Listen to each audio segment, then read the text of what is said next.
batasan hukum pengungsi internasional. Membicarakan atau membahas pengungsi sama pentingnya dengan membahas hukum pengungsi. Hukum pengungsi dibuat definisi sebagai serangkaian aturan yang objeknya pengungsi. Untuk itu, hukum pengungsi memerlukan batasan atau pengertian dari pengungsi. Pengertian tersebut adalah suatu istilah yuridis yang akan dibedakan dengan tegas dari pengertian istilah lainnya. Batasan hukum pengungsi internasional yang pernah dibahas dalam seminar tentang pengungsi dan prinsip-prinsip perlindungan internasional yang diselenggarakan akademisi se-Sumatera, disebutkan bahwa hukum pengungsi internasional merupakan sekumpulan peraturan yang diwujudkan dalam beberapa instrumen-instrumen internasional dan regional yang mengatur tentang standar baku perlakuan terhadap pengungsi. Disebutkan pula bahwa hukum pengungsi internasional merupakan cabang dari hukum hak asasi manusia. Namun ada pendapat lain yang disampaikan oleh Adijaya Yusuf yang mengatakan bahwa refugee atau pengungsi ini telah merupakan suatu bentuk cabang baru atau ilmu baru dalam hukum internasional yang berkenaan dengan pengaturan pengungsi dan masalah-masalahnya termasuk IDP, internally displaced persons, yakni refugee law. Terminal pengungsi, suaka, dan pencari suaka. Terdapat 3 istilah yang perlu dijelaskan lebih dulu untuk menempatkan istilah pengungsi tepat pada tempatnya. Ketiga istilah tersebut yakni suaka, pencari suaka, dan pengungsi itu sendiri. Suaka adalah penganugerahan perlindungan dalam wilayah suatu negara kepada orang-orang dari negara lain yang datang ke negara bersangkutan karena menghindari pengejaran atau bahaya besar. Dalam draft yang dibuat oleh UNHCR adalah lembaga internasional dari PBB yang mengurusi pengungsi, mengatakan bahwa suaka diartikan sebagai pengakuan secara resmi oleh negara bahwa seseorang adalah pengungsi dan mempunyai hak dan kewajiban tertentu.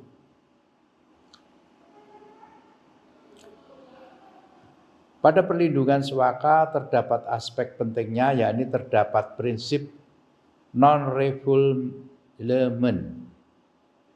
Prinsip tersebut merupakan aspek penting dan menjadi dasar hukum fundamental dari hukum pengungsi. Konsep tersebut intinya melarang negara-negara untuk memulangkan atau mengembalikan atau mengusir seseorang atau sekelompok orang di wilayahnya di mana nyawa ataupun kebebasan mereka terancam.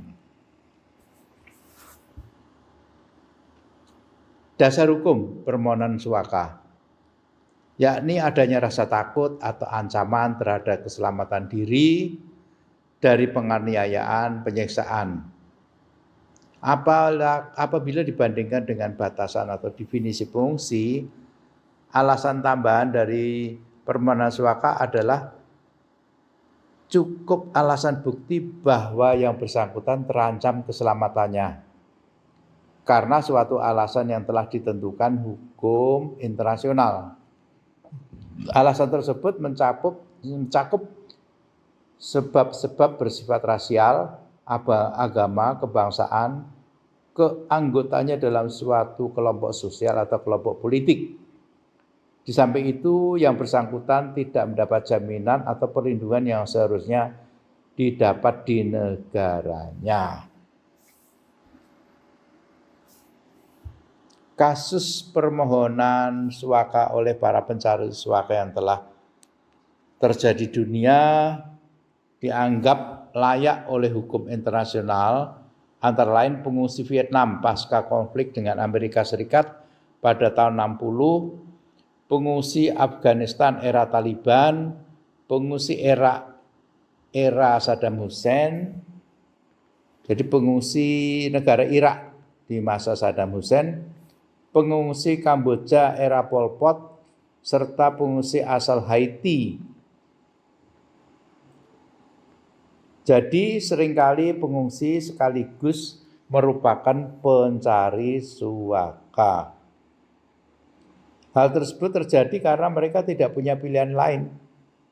Pilihan untuk hidup dan untuk itu dia harus keluar dari negaranya. Demikian juga pencari suaka yang tidak mendapat status pengungsi.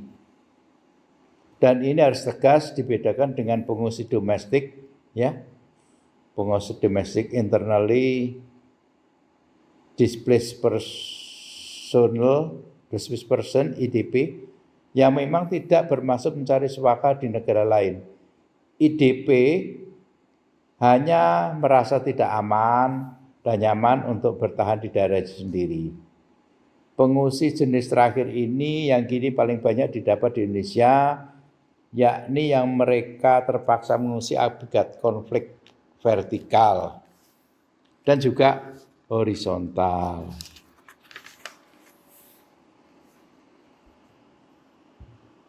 Dan seringkali kasus di Indonesia ini konflik-konflik disebabkan oleh masalah yang bernuansa etnis atau agama.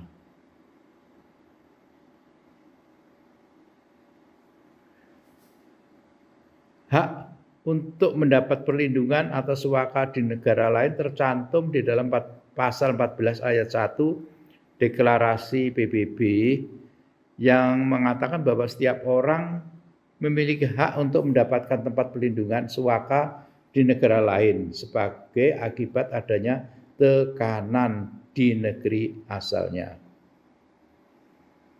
Istilah persecution dalam bahasa Indonesia dapat berarti juga penyiksaan atau penganiayaan atau sekarang persekusi.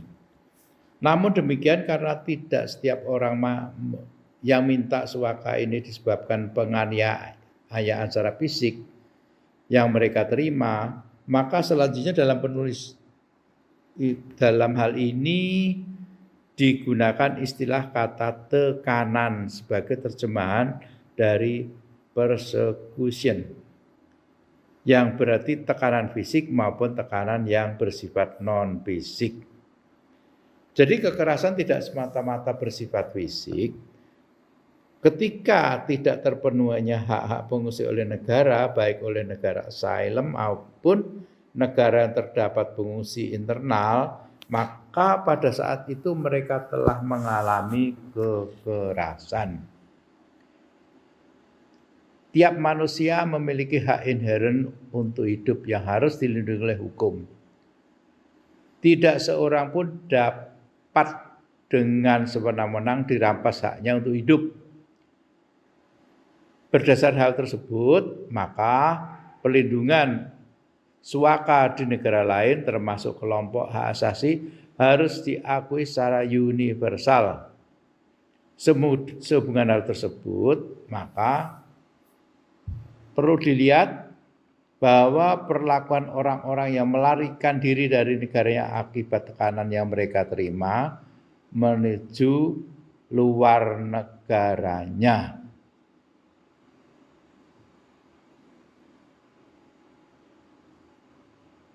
Seorang pakar ilmu hukum mengatakan bahwa Ibu Eni Haryono yang mengatakan bahwa seringkali orang menyalahartikan konvensi tahun 1951 sebagai Konvensi Pencari Suaka.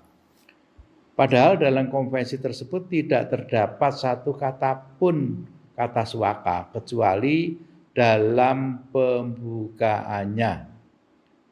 Hal demikian terjadi karena memang bukan konvensi mengenai suaka.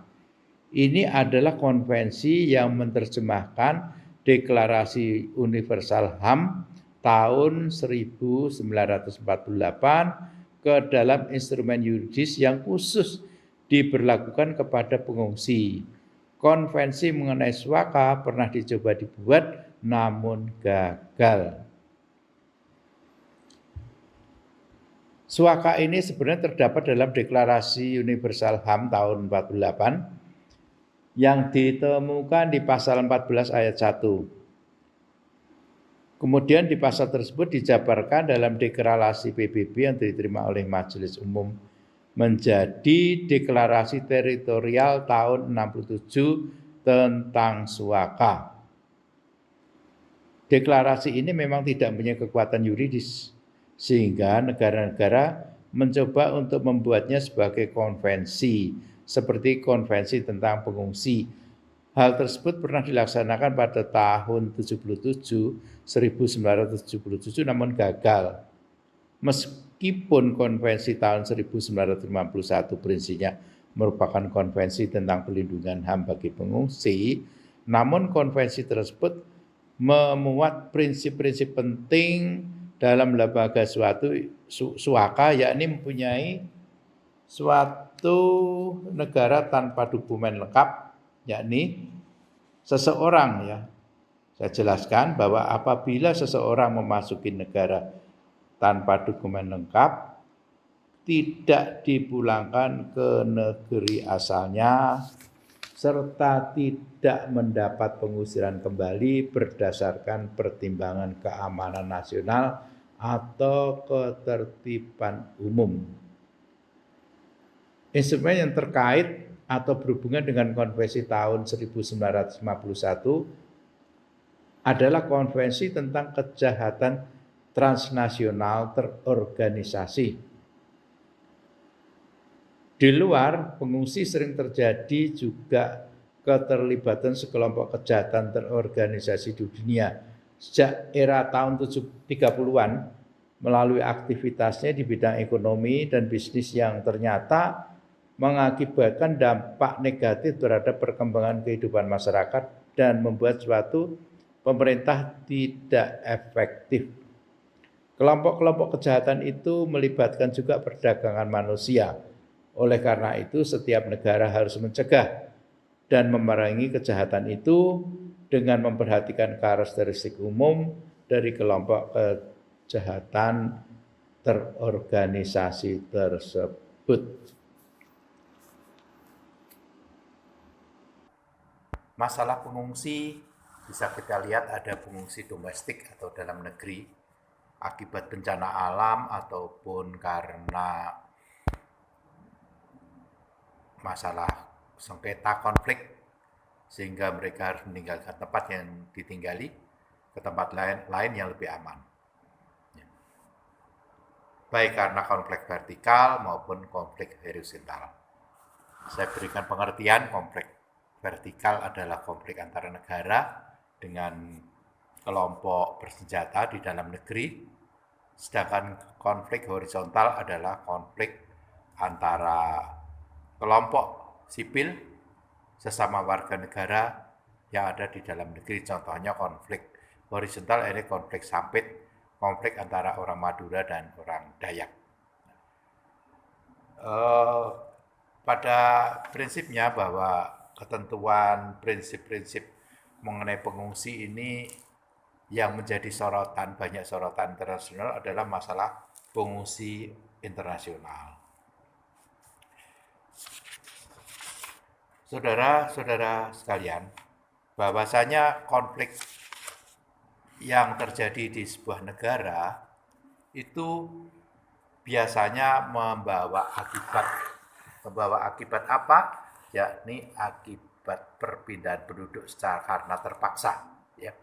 Jadi contoh umpamanya konflik Afghanistan, membawa efek domino ke negara sekitar Asia Selatan. Ataupun konflik-konflik yang terjadi di Timur Tengah juga membawa efek di sekitar negara Timur Tengah dan juga sampai ke Indonesia. Di sini akan saya jelaskan bahwa masalah fungsi ini terdapat prinsip-prinsip dasar hukum internasional. Saudara ketahui bahwa mengenai hukum internasional diatur atau akan dibawa sendiri atau dibawakan sendiri oleh dosen khusus hukum internasional, namun saya akan mencoba mencuplik karena terkait dengan penghormatan hak asasi manusia. Jadi terdapat aturan dan ketentuan-ketentuan dalam hukum internasional yang harus dipatuhi oleh masyarakat internasional dalam berhubungan antar negara. Jadi antar negara ini memang harus menghormati beberapa kaidah-kaidah hukum internasional. Ketentuan peraturan tersebut tercantum dalam 6 prinsip pokok. Yakni pertama adalah principle of the sovereign equality of all states atau kesamaan kedaulatan semua negara. Hal tersebut terdapat dalam pasal 2 ayat 1 Piagam Perserikatan Bangsa-Bangsa. The International Organization is based on the principle of sovereign equality all its members. Yang kedua adalah the principle non-intervention in the internal affair of other states.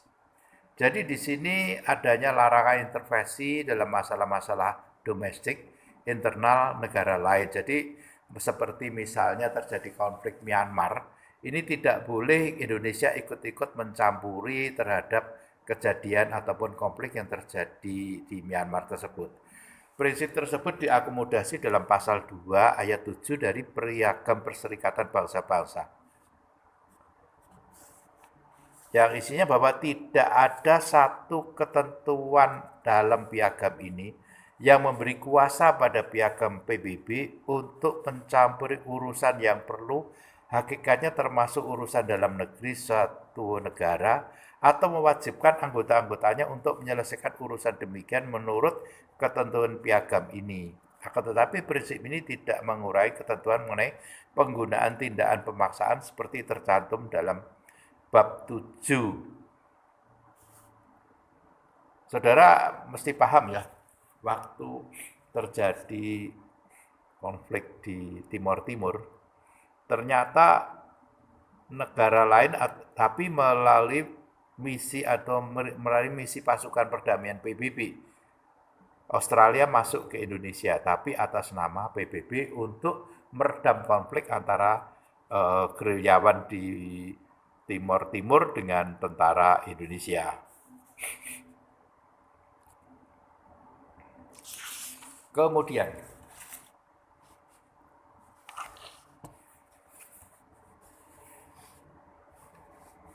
apabila Dewan Keamanan PBB menganggap bahwa tindakan-tindakan yang ditentukan dalam pasal 41 tidak mencakup atau telah terbukti tidak mencukupi, maka Dewan dapat mengambil tindakan dengan mempergunakan angkatan udara, laut, darat, mungkin diperlukan untuk memelihara atau membolehkan perdamaian serta keamanan internasional. Dalam tindakan ini termasuk demonstrasi, blokade, dan tindakan lain yang mempergunakan angkatan udara, laut, dan darat anggota Perserikatan Bangsa-Bangsa.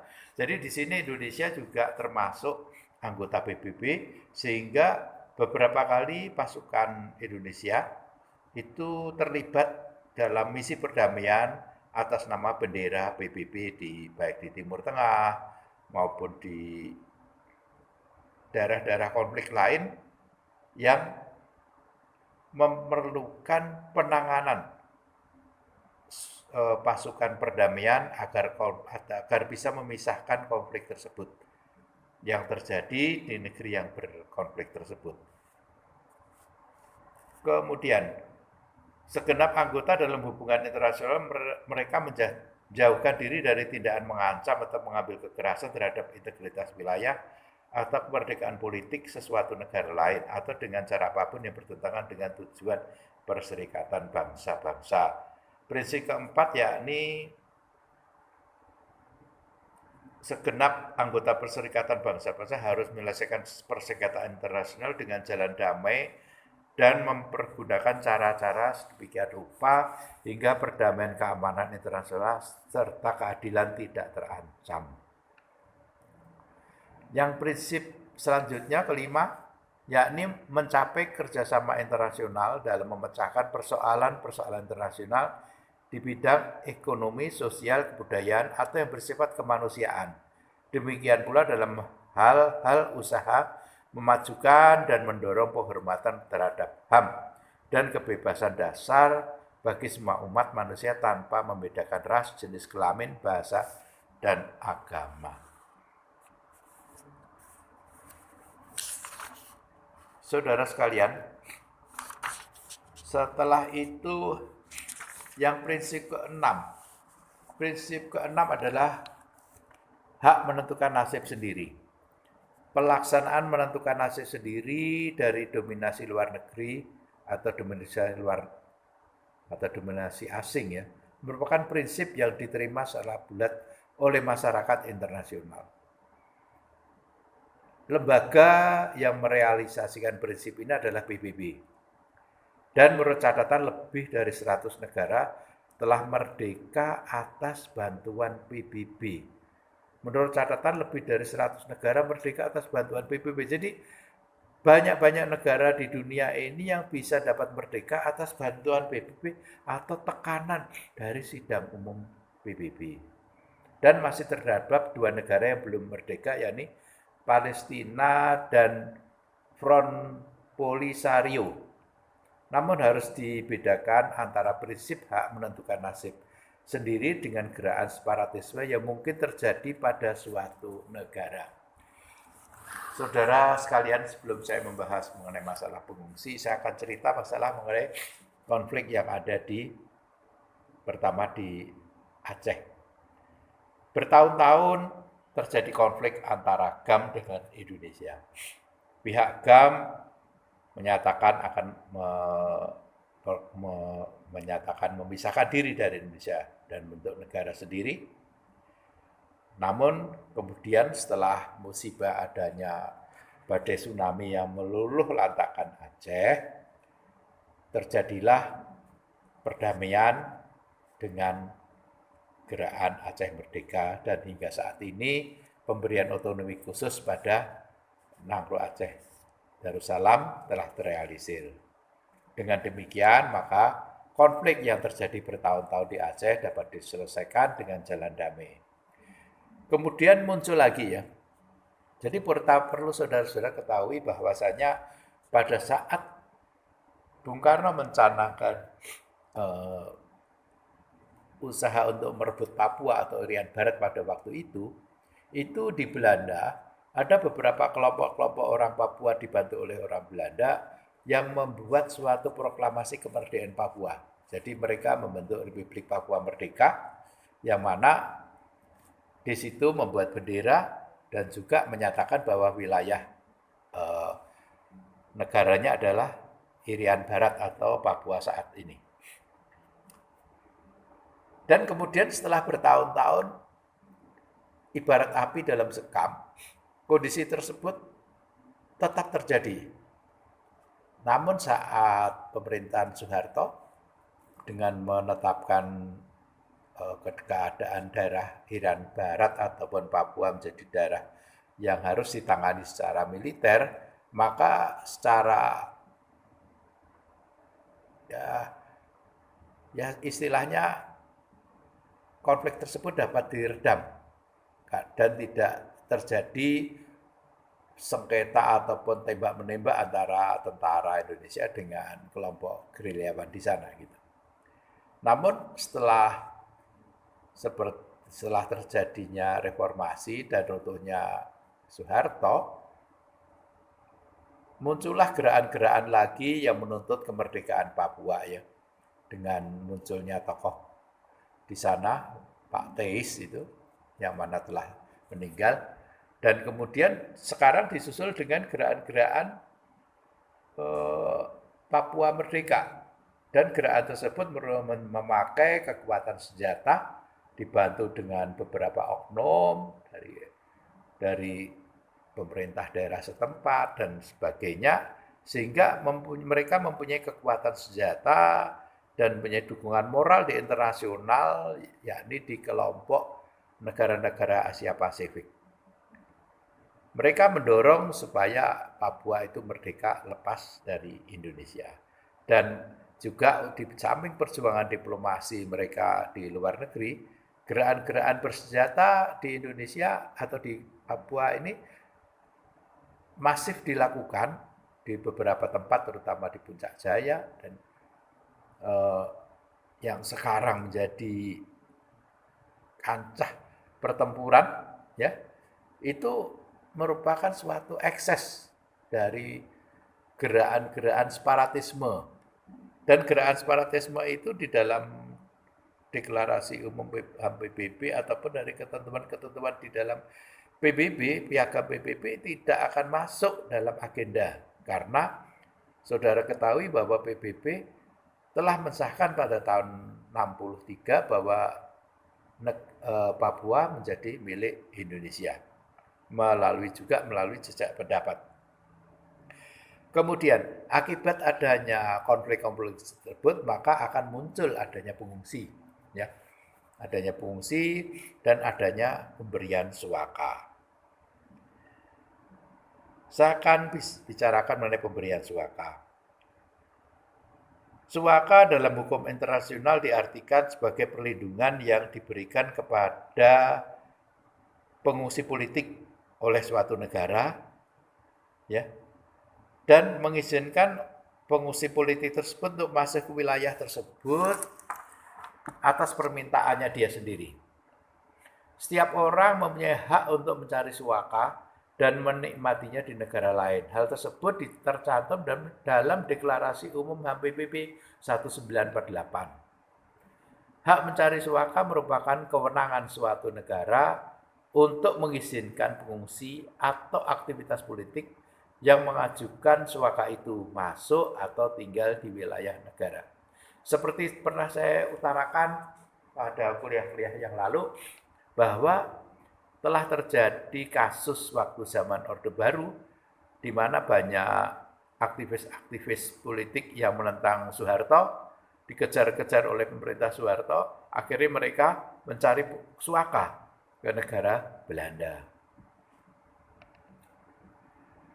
Kita baca di pasal 13 ayat 2 Deklarasi HAM Universal, Deklarasi Umum Hak Asasi Manusia, bahwa setiap orang berhak untuk meninggalkan negara, termasuk negaranya sendiri ataupun untuk kembali ke negaranya. Hak kebebasan mencari suaka tersebut diakomodir dalam Declaration of Territorial Asylum tahun 1967 yang menyebutkan bahwa setiap orang memiliki hak untuk mencari dan menikmati suaka di negeri lain karena kekhawatiran mengalami penyiksaan. Namun pada ayat selanjutnya dikatakan bahwa hak tersebut tidak dapat dimohonkan dalam kasus-kasus yang sifatnya non-politis atau karena tindakan yang bertentangan dengan prinsip-prinsip dalam piagam PBB. Dengan demikian, permohonan suaka dibatasi hanya untuk ketakutan yang timbul dari suatu kejahatan politik yang bernuansa suku, agama, ras, dan antar golongan. Dan pintu masuk untuk memohon suaka haruslah bermotifkan adanya ketakutan atau kekhawatiran akan menjadi korban dari penyiksaan, penganiayaan di suatu negara. Oleh karena itu, dia memilih untuk mencari perlindungan di negara lain. Jadi kita lihat sendiri, adanya polisi India, adanya polisi Myanmar yang mengungsi ke India karena dia tidak sanggup untuk menembaki warga negaranya sendiri, dan apabila dia tidak bersedia menembak warga negaranya demo itu, maka dia akan dihukum. Untuk itu dia melarikan diri ke India. Juga adanya beberapa kelompok-kelompok aktivis politik yang bertentangan dengan suatu negara, di negara sendiri dia takut dan dia meninggalkan negaranya. Umpamanya kasus-kasus di Afghanistan ataupun di negara-negara lain yang terjadi konflik politik. Dan harus ditegaskan, jadi umpamanya ada seseorang yang ternyata dia melakukan perbuatan pidana atau korupsi, dia tidak bisa memohon suaka ke suatu negara karena perbuatannya adalah perbuatan pidana. Dan suatu hal yang khusus, apabila orang itu termasuk orang yang akan mencari penghidupan lebih baik. Ini banyak terjadi nih, dari Afghanistan, mereka melarikan diri dari konflik di sana, tetapi ada juga yang melarikan diri karena untuk mencari penghidupan lebih baik di dunia ketiga atau ke Australia ataupun Amerika. Ada lagi yang dilarang dalam permohonan suaka politik adalah mereka yang diduga keras melakukan kejahatan terhadap perdamaian, kejahatan perang, dan kejahatan terhadap kemanusiaan. Nah, ini umpamanya dulu itu kan pernah terjadi kelompok-kelompok Nazi Jerman. Itu setelah Perang Dunia Jerman dikalahkan, Perang Dunia Kedua, itu banyak yang melarikan diri ke negara di Amerika Selatan dan mereka memohon perlindungan suaka. Dan entah bagaimana mereka dapat perlindungan dari beberapa negara tertentu di Amerika Selatan atau Amerika Latin. Dalam konteks Indonesia, pengajuan suaka merupakan perbuatan yang legal dan merupakan bagian dari HAM. Selanjutnya, terdapat alasan yang cukup untuk itu, yakni di pasal 28 Undang-Undang Hak Asasi Manusia, Undang-Undang Nomor 39 Tahun 1999 tentang HAM, yang menegaskan bahwa setiap orang berhak mencari suaka untuk memperoleh perlindungan politik dari negara lain. Jadi umpamanya ada seorang warga negara Indonesia karena dia berbeda paham dengan pemerintah yang ada, dengan politik pemerintah yang ada dia tidak cocok, dan di sini dia merasa akan ditangkap atau akan diadili atau akan disiksa, maka dia berhak untuk pergi memohon suaka ke negara lain. Prinsip suaka penting yang dipahami karena untuk beberapa hal menjadi bagian hukum pengungsi juga. Esensi dari pemberian suaka terkait dengan aspek perlindungan hak asasi manusia. Di sini dalam prinsip pemberian suaka tercantum ada kewajiban untuk menghormati prinsip non-refoulement. Prinsip ini sebagai ahli hukum internasional termasuk dalam kategori ius cogens. Prinsip non-refoulement intinya melarang pengembalian pencari suaka politik ke negara asalnya. Untuk beberapa negara, prinsip tersebut telah menjadi bagian dari hukum nasionalnya. Namun untuk khusus Indonesia, dengan telah diratifikasinya Convention Against Torture pada tahun 1998 serta International Covenant on Civil and Political Rights pada tahun 2006, maka Indonesia berkewajiban untuk menghormati prinsip ini. Jadi saudara perlu ketahui bahwa Indonesia itu sampai sekarang belum ikut menandatangani mengenai konvensi internasional mengenai pengungsi. Ya. Namun, karena berdasarkan dari kita sudah meratifikasi konvensi Against Torture pada tahun 1998 dan adanya ratifikasi konvensi hak sipil politik tahun 2006, maka Indonesia harus menghormati prinsip tersebut. Sebagai contoh begini, pada saat terjadinya konflik di Afghanistan, itu kan saudara-saudara ketahui bahwa banyak orang dari Afghanistan yang melarikan diri ke Indonesia. Ataupun sekarang yang terbaru adalah orang-orang dari Rohingya dari Myanmar yang melarikan diri ke Indonesia, terutama ke Aceh.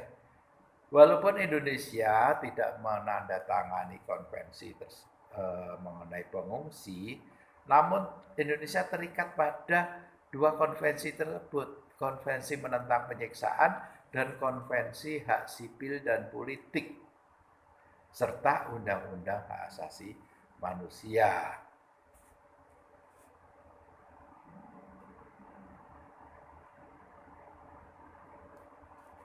Menilik sejarah Indonesia terkait pemberian suaka tersebut, terdapat preseden perlindungan yang sama. Kita lihat dalam sejarah adanya surat Perdana Menteri Mr. Ali Sastri Amijoyo nomor 11 RI 1956 tanggal 7 September 1956 tentang perlindungan pelarian politik. Pada surat tersebut ditegaskan bahwa Indonesia melindungi pelarian politik yang masuk dan sudah berada di wilayah Indonesia berdasarkan hak dan kebebasan asasi manusia serta sesuai dengan hukum kebiasaan internasional. Pelindungan yang dilakukan untuk para aktivis politik mengajukan suaka ini masuk atau tinggal di wilayah Indonesia atas pelindungannya. Ini saya jelaskan bahwa para pengungsi yang dari Afghanistan tersebut, dia secara hukum keimigrasian adalah merupakan pendatang yang tidak sah karena dia tidak punya dokumen, dia tidak bisa menunjukkan surat-surat izin tinggal untuk surat izin masuk ke Indonesia, namun mereka nyelonong saja masuk ke Indonesia. Dan Indonesia terpaksa harus memberikan perlindungan, namun karena Indonesia tidak ikut menandatangani konvensi pengungsi tersebut, maka Indonesia tidak berhak untuk memberi makan atau menjamin kehidupannya. Untuk itu, maka datanglah UNHCR, ya, lembaga atau lembaga internasional dari PBB yang mengurus tentang pengungsi. Dan mereka itu hidup atas jaminan lembaga internasional PBB tersebut dan mendapat nafkah untuk hidup sehari-hari dari lembaga PBB tersebut. Karena lembaga tersebut memang menangani masalah pengungsi internasional.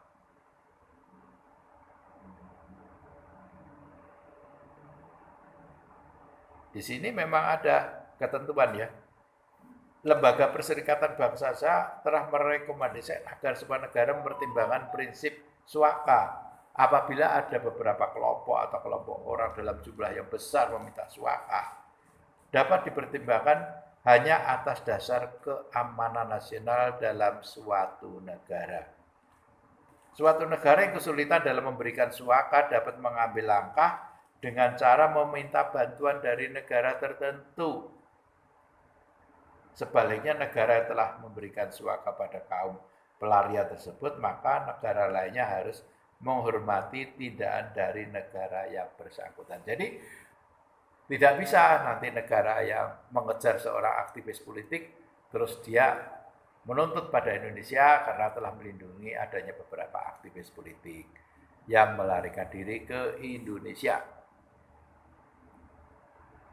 Ada suatu kasus yang menarik yang menyita perhatian publik Indonesia terkait dengan pemberian suaka oleh Australia kepada 42 orang WNI asal Irian atau Papua. Australia telah memberikan visa perlindungan sementara selama 3 tahun terhadap mereka yang masuk ke Australia secara ilegal. Jadi mereka itu masuk secara ilegal dan pemberian visa tersebut merupakan suaka teritorial. Suaka diberikan di wilayah suatu negara. Hal tersebut dibedakan dengan suaka diplomatik yang diberikan kedutaan besar suatu negara tertentu. Australia telah melakukan hal itu kepada orang Timor Timur beberapa waktu lalu. Namun untuk beberapa hal berlaku prinsip non-retroactivity yang tidak perlu berlaku bagi kasus suaka ini karena sifatnya bisa diargumentasikan sebagai continuing case. Kepada 42 WNI asal Irian Barat atau Papua itu telah diberikan visa periode sementara, temporary protection visa oleh pemerintah Australia, dan hanya berlaku sementara. Visa tersebut akan dievaluasi setiap 3 tahun. Selama itu, setiap pencari suaka yang telah diakui statusnya di bawah hukum internasional sebagai pengungsi tidak bisa melakukan perjalanan ke luar Australia meski sekedar menemui keluarga yang terpisah. Jika memaksa mereka akan kehilangan status pengungsinya dan bakal ditolak masuk kembali ke Australia. Dan bagi mereka yang tidak ada fasilitas negara untuk kesejahteraan, bantuan pekerjaan untuk biaya untuk belajar bahasa Inggris. Jadi tidak ada fasilitas untuk hidup, ya, kesejahteraan, bantuan pekerjaan atau pelajaran bahasa Inggris. Ya. Pihak yang dapat membantu mereka biasanya dari lembaga masyarakat yang mengurusi pengungsi, itu pun dibatasi aksesnya terhadap dana masyarakat yang tersedia. Kepahitan yang segera dialami oleh pengungsi asal Papua tersebut, yakni setelah 3 tahun sulit mereka harus membuktikan ulang keabsahannya sebagai pengungsi. Seorang pakar, Rahlan Nasidik, mengutip sebuah penelitian menyebutkan bahwa Australia hanya menerima satu pengungsi untuk setiap 1.583 warga Australia. Menurut jumlah tersebut jauh lebih kecil dibanding dengan Inggris, yakni 1.530 orang.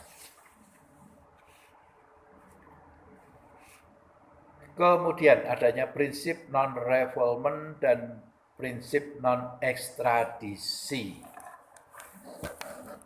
Saudara-saudara sekalian, bahwa prinsip non-refoulement dan non-ekstradisi ini tercantum dalam pasal 33 Konvensi tahun 1951 dan merupakan dasar dari perlindungan internasional terhadap pengungsi.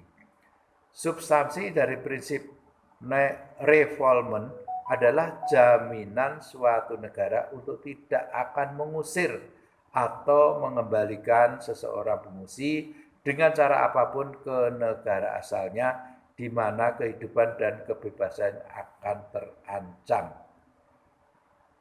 Sesuai dengan kriteria yang ditetapkan dalam pasal 31 dan 33 Konvensi 1951, baik kedatangan secara tidak sah maupun kegagalan melaporkan pada otoritas yang berwenang dalam hal batas waktu telah ditentukan tidak dapat dipertimbangkan sebagai alasan formal untuk mengesampingkan seseorang dari status pengungsi.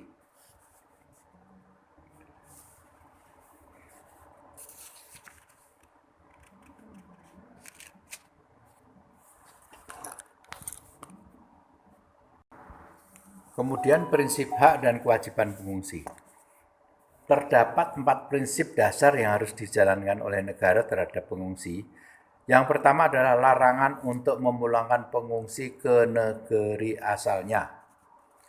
Maka jika terjadi pemulangan, maka negara pihak dianggap telah melanggar ketentuan dari pasal 32 dan pasal 33 Konvensi Pengungsi. Kedua, negara tujuan atau negara transit harus dapat memberikan perlindungan keamanan. Beberapa data menunjukkan bahwa perlindungan terhadap pengungsi rentan disebabkan perlakuan pihak keamanan negara yang dikunjungi. Kasus-kasus yang sering muncul seperti terjadinya perampasan, perampokan, dan pemerkosaan oleh warga negara petugas keamanan setempat. Yang ketiga, negara tujuan atau negara transit tidak boleh menangkap pengungsi. Penangkapan pengungsi yang berada di kamp oleh negara tujuan atau negara transit bertentangan dengan pasal 31 Konvensi tentang pengungsi. Pengecualian terhadap pasal 31 jika terbukti bahwa pengungsi melakukan tindak pidana di negara tersebut. Yang keempat, melarang pemberian status Pemberian status kepada pengungsi hanyalah merupakan tahap awal agar pengungsi mendapatkan hak-haknya yang lain. Sementara itu pada konvensi tentang pengungsi menyebutkan 4 prinsip yang harus dijalankan negara-negara peserta terkait dengan perlakuan yang harus diterima oleh pengungsi. Pertama adalah national treatment. Hal ini tersebut tercantum dalam pasal 4 perihal kebebasan menjalankan agama. Pasal 16 perihal kemudahan terhadap akses ke pengadilan. Pasal 22 tentang hak untuk mendapatkan pendidikan dasar. Pasal 20 perihal hak untuk mendapatkan bahan makanan yang memadai. Serta pasal 17 perihal hak untuk mencari nafkah. Prinsip kedua,